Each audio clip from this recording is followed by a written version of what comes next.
Great Debaters Contest is powered by Blaze, by Safaricom, the Youth Network. Ladies and gentlemen, welcome to another great episode of the Great Debaters Contest. Having touched down in Kiambu region, I'm your host, Austin Yumbok. And I am Mariam Bashar. And on the show, we are always pushing the Sustainable Development Goals and their agenda. And today we're asking, would reinstituting Pan-African policies in Africa lead to socio-economic growth? We have Alliance High School going versus St. Anne's Lioki. Proposal number 1, you have 3 minutes. Interconnected Africa equals to greater and stronger Africa. I am Penina Thuo, strongly proposing the motion that reinstituting African policies will indeed lead to socio-economic growth of Africa.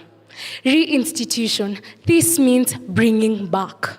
Pan-African, Pan means all, African means of African birth or descent. So by Pan-African, I mean bringing together all people of Africa, either by birth or descent, regardless of the fact whether they are living in the continent or they are outside the continent. Policies, these are simply rules that are put down to help people work towards a certain situation. Socio-economic refers to the life and economy of a certain people. What is our situation? Our situation today is implementing Pan-Africanism in Africa. Now on to my first point, infrastructure, development of infrastructure. Don't you think that if today we were to come together as Africa, unite, pool our resources together, you as Uganda, bring in your money, you as Tanzania, bring in your money, you as South Africa, you as Rwanda, the 55 of us, and stand together, develop us together. You know, when we speak about Pan-Africanism, we are not saying that we separate ourselves from the rest. Yes, indeed, it may seem like separation from the rest, but what are we doing? Yes, we are moving from depending from those supreme states that we do believe are so supreme. We tend to copy each and everything that they do. We want to be ourselves. We wish to come together despite the many differences that lie amongst us. Pull up, work together, and who knows, the next World Bank may be in Africa. I mean, look at it this way. For example, on 1st of June, the President of Kenya, His Excellency Uhuru Kenyatta, launched the standard gauge railway in Kenya, and many of us were very happy, actually. A good percentage of the Kenyans were happy. What will this SGR do for Kenya? SGR for Kenya will bring about a rise in the economic growth of Kenya. Not only economic, but social-wise. I mean, there will be easier transportation of goods, of people. This will bring about trade. When we speak about Pan-African, I mean, can you imagine there's an SGR in Ethiopia? We are not compatible with the SGR in Ethiopia, sorry. Why? There are differences between us. But if we were one, we will work as one. We will build an SGR that will connect Africa, that will help us, not as an individual, but as one. And also, don't you think that if we were one, today, I wouldn't be standing, you wouldn't be listening to me, and for my judges, you will not be judging me at the Great Debaters Contest. Instead, you will be judging me at the Africa's Great Debaters Contest. And also in line with that, as we implement these policies, don't you think we are working together towards the UN Sustainable Goals? One of them, which is industry, innovation, and infrastructure. Thank you. Gentlemen, you have 3 minutes to make your opening statements. My name is Colin Sateka from Alliance High School. Pan-Africanism is a worldwide intellectual movement that aims to encourage and strengthen bonds of solidarity between all people of African descent. Reinstituting is to set up, or to introduce again, or to establish something once again. Policies are courses or principles of action adopted by a government or party to achieve certain aims. Well, clearly, my opponents are supporting the original policies or the aims of the original Pan-African movement, which were emancipation of colonial rule, to challenge white supremacy, improve African conditions, restore black dignity, fight neocolonialism in Africa. Well, I don't need specs to see that these aims are outdated since Africa gained independence over 50 plus years ago. So most of these policies will not help Africa deal with her modern day problems. 2, how can you restore your own dignity when there's already a field set? How can you restore how can you restore your dignity by having a certain movement? No, you gain someone's respect by joining the game at their own rules, at their own field, and beating them at it. That's how you gain respect. And 2, eagles soar high, geese flock together beneath the clouds, while eagles soar upwards to the sky above the storm.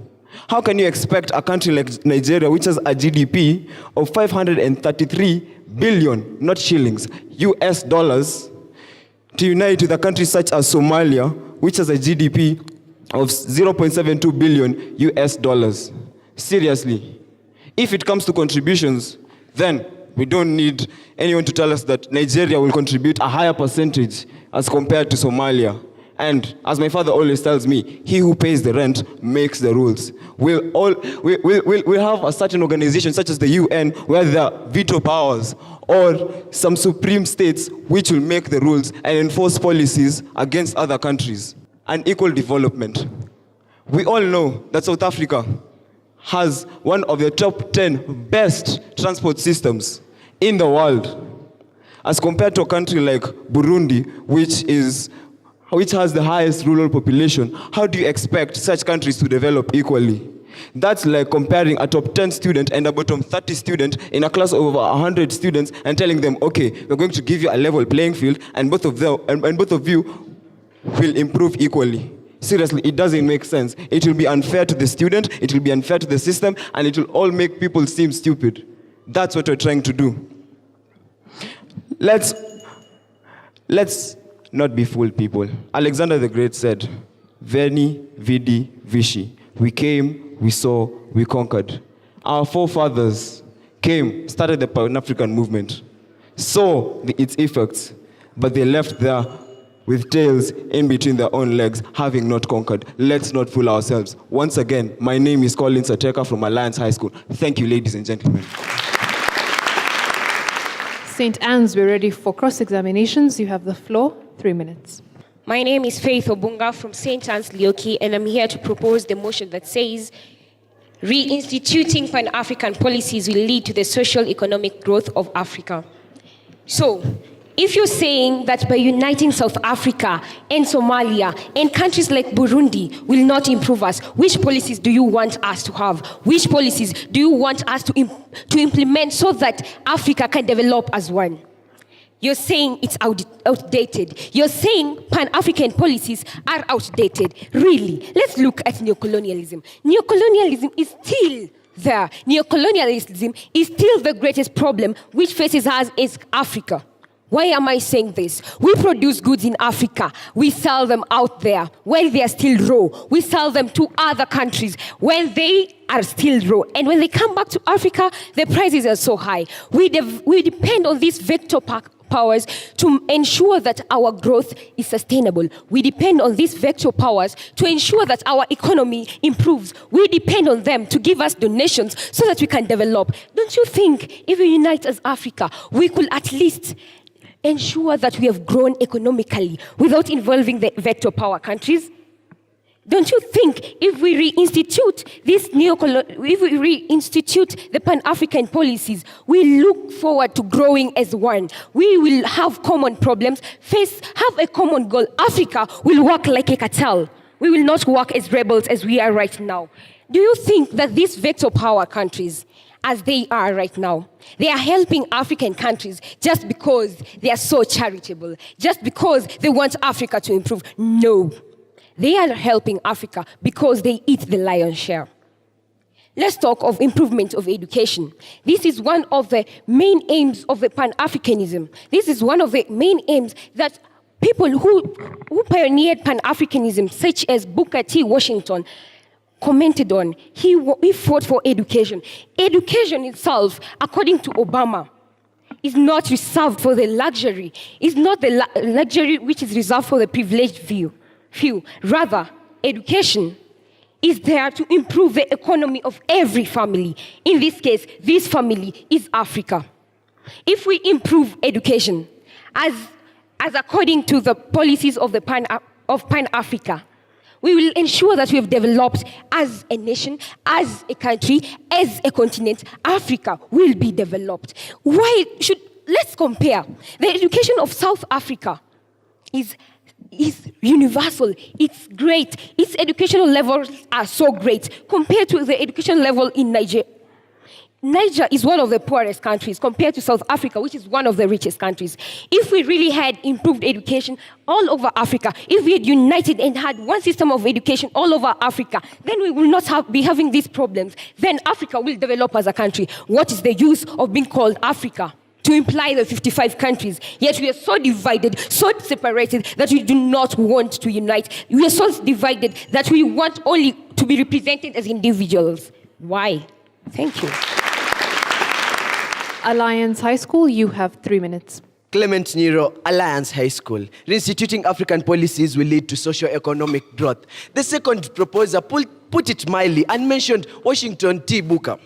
Now, I'd like to teach you what he was up for.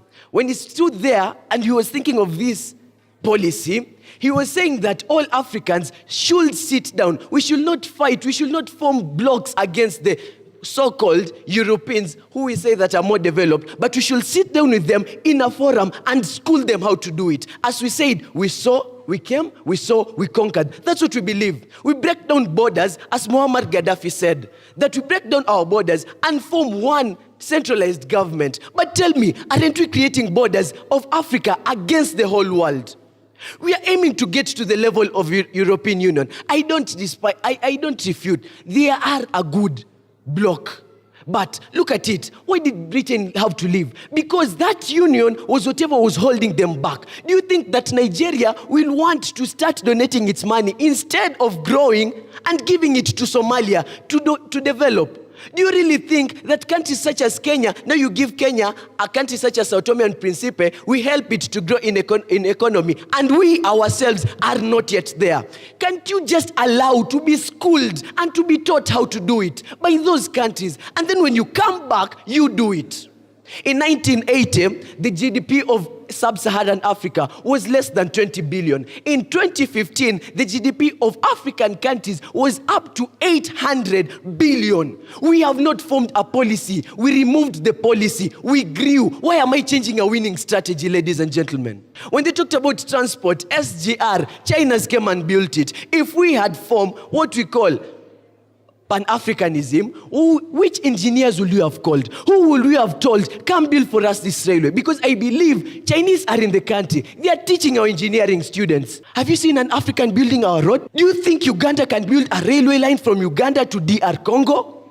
Because we have our differences. Let us embrace that and let us go forward. Let us not bring problems. You know, Africa, we all have different problems. When Pan-Africanism was being made, the greatest problem all African countries had was colonization. Right now, the problem that South Africa has is not the problem that Egypt has. Is that true? Then why do you bring these people together? It's like adding problems to people and not having a definite solution. We came up with the United Nations, and the first speaker said, we'll be talking about the African Great Debaters Contest. But right now, we talk about the New York Model United Nations. Because it is worldwide. Because there, everybody is allowed to go. We are not setting boundaries for Africans. Don't you want to marry from outside Africa? Don't you want to study in Ivy League universities? That's what we want? Pan-Africanism is not the answer. Thank you.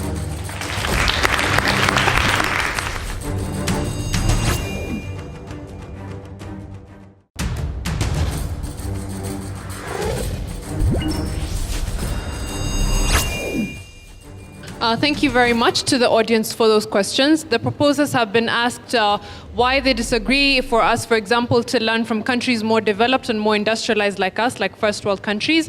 And the opposition have been asked if countries as large as the US, if a country as large as the US managed to unite 50 states, why would it be so hard for Pan-Africanism to unite all African states? So we'll have them respond to those questions. Third proposer, you have 3 minutes. Thank you so much for your question. And to answer your question, we have been learning from our colonial masters since independence. So tell me, when will Africa stand on its own? When will Africa show that people that we also can be independent? How can we be so sure that we have learned enough? Because we have great people who are running not only Africa, but the whole world. So I just have to ask, why can't we stop from learning from them and learn from our own people, our own very certified teachers, highly decorated teachers? Now,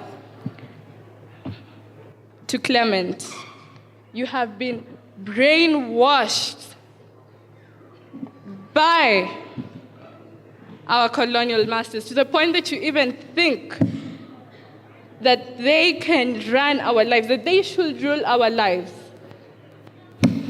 Now, to add on to your point about model United Nations, there is East African model United Nations, South African model United Nations, West African model United Nations, Central Africa Model United Nations, and I am proud to say I am a member of East African Model United Nations. So you cannot tell me that there is something else that they are doing that I can't do as a proud African. Onto a matter of security. Now, most of you will say that Africa is a war-torn continent, and that's the truth. But wars do not equalize to social economic growth. So why do I insist that these policies be reinstituted? Because I stand for unity. I stand for prosperity as one, as Africa. That's what I stand for. I stand for unity. If I have 10 acres worth of land and I want to cultivate maize, there is no possible way that I will do that on my own. But if I call my neighbors, if we work together, if we put in all our efforts, so we can just work and we can finish that work. And we can finish that 10 acres in a couple of days, then it will take me months to do it. Now, if we had institutionalized these policies, Kenya would be done fighting the Al-Shabaab in Somalia. South Sudan would not be killing themselves. The Westgate situation, it will not be solved in 4 days, but in a matter of hours, because we are one. Improvement of security situation, just to touch on the economic part. The improvement of the security situation has set a stage for rapid, not slow, rapid growth of 5 to 6% of improvement in economy in Africa over the past 15 years. I am your faithful proposer who urges you all to go for this. Stand as Africa. Wangari Karaoke from St. Anne's, Lioki. Opposition, you have 3 minutes to respond to the audience. James Paul from the Alliance High School. We were asked by George from Kiambu High. You said that 50 states of America came together to form a country, and you're asking why we cannot implement that in Africa. Well, do you know that the United States of America is not a continent, but a country? It is much easier for a country to come together than a whole continent. That's like saying, how comes the counties of Kenya could come together to form Kenya? It's quite simple, really. And it's quite superficial to think about it like this. The entire motion, my fellow debaters, is quite superficial. You see, let's take a case study of Singapore, yes? Singapore did not gain the world's respect by coming together and forming some kind of major regional bloc that was going to face the world. No, Singapore adopted to the game of the world and it beat it. we have a lot to learn from people like Singapore. When I hear someone proposing this motion that says that we should all come together to form one supercontinent, it sounds like an ideology. It doesn't sound quite realistic, yes? Because it's like you're assuming that all African countries have the same people, they face the same problems, they have the same experiences, and they have the same enemies. But do they really? Do all people in Africa have the same problems? Do they all have the same experiences? Do they have all the same enemies? I don't think so. In fact, let's take South Africa and Burundi, as one of my colleagues said. Do they have all this in common? In fact, do they have anything in common? South Africa is leading in the economy, Burundi is in civil war. You can't put those two guys together. The inevitable results of such a sentimental alliance between African countries can't avoid the results because they're based on superficial qualities such as our skin color and our geographical location. Africa is a mosaic of rich and poor economies. You can't just throw them together and expect them to work together. We're going to have veto powers. We have countries that have such strong economies in Africa that they're going to end up dominating others. And as I'd like to put it, if we formed Pan-Africanism, what would we really have in the end? We'd have a body of very few dominating countries and very many dependent countries. That wouldn't work out too well. And you know what? Exactly, just look at the EU. The EU is somehow a paragon of what we want Pan-Africanism to be. But recently, there was Brexit, and it became a joke. One of Europeans' biggest experiments became a joke. So I don't see any reason for us to be supporting Pan-Africanism. I really do believe that we can do this individually. Let's form alliances that benefit us, not form alliances just because of brotherhood. Pan-Africanism is radicalism. Please, guys, believe in yourselves. Thank you.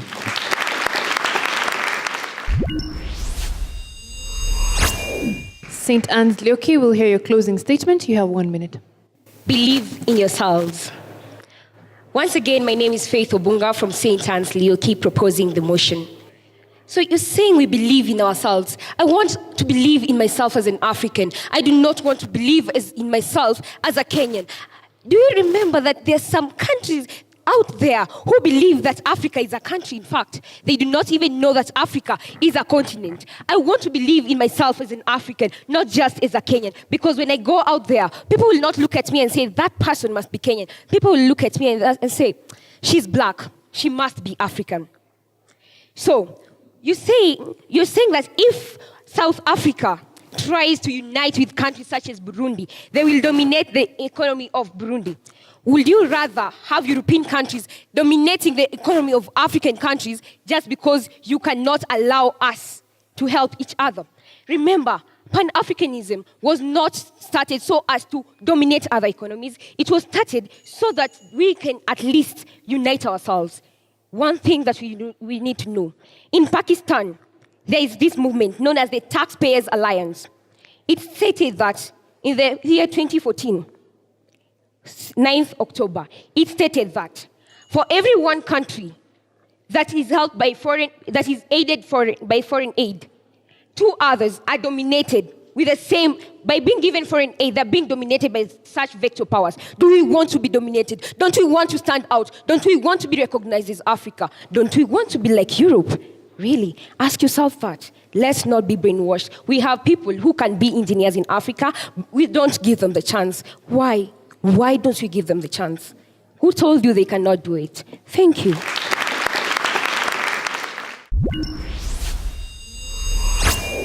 Okay, Alliance High School, you also have 1 minute for your final submission.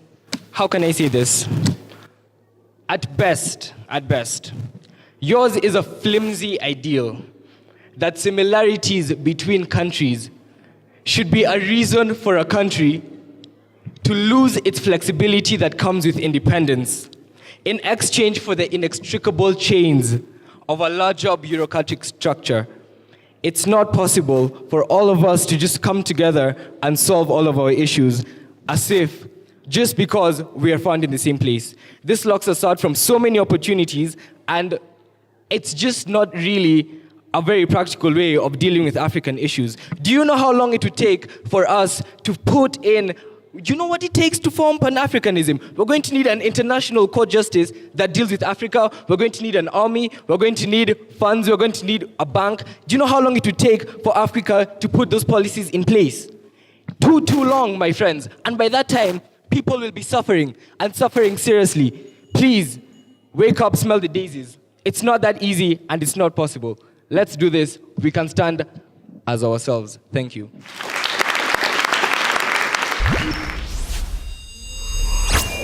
I have to make a confession, and my confession is the 6 debaters on stage, you're very intelligent people. That one I'll give to you. But again, I'll also express my disappointment in a way. And my disappointment is I was not made to understand the motion. I've always said I'm a tabula rasa judge. I come knowing nothing. I expect to be educated. Look at the motion, reinstituting Pan-African policies. Just the word reinstituting, what does it mean? That it was there once. Now we are reintroducing it. Were they there once? Why were they done? Why did we do away with those policies? And why do we see the need to have them back? Those things were not addressed. Pan-African policies. I need to know what these policies are. Why do we make assumptions that the members of the audience understand what Pan-African policies are? Number 2, we have 2 things, social development and economic development. I expect both sides of the equation to be addressed. St. Anne's Lioki. St. Anne's Lioki, the judges awarded you 64%. Please give them a round of applause.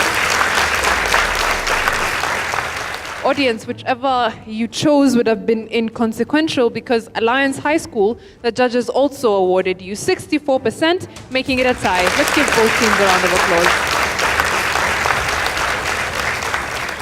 Very well. Congratulations to the 2 teams on stage. We'd also like to thank you, our studio audience, and our viewers back home. Keep the conversation going. #GDC for SDGs. I've been your host, Austin Yumbok. And I'm Mariam Bishar. Thank you for watching.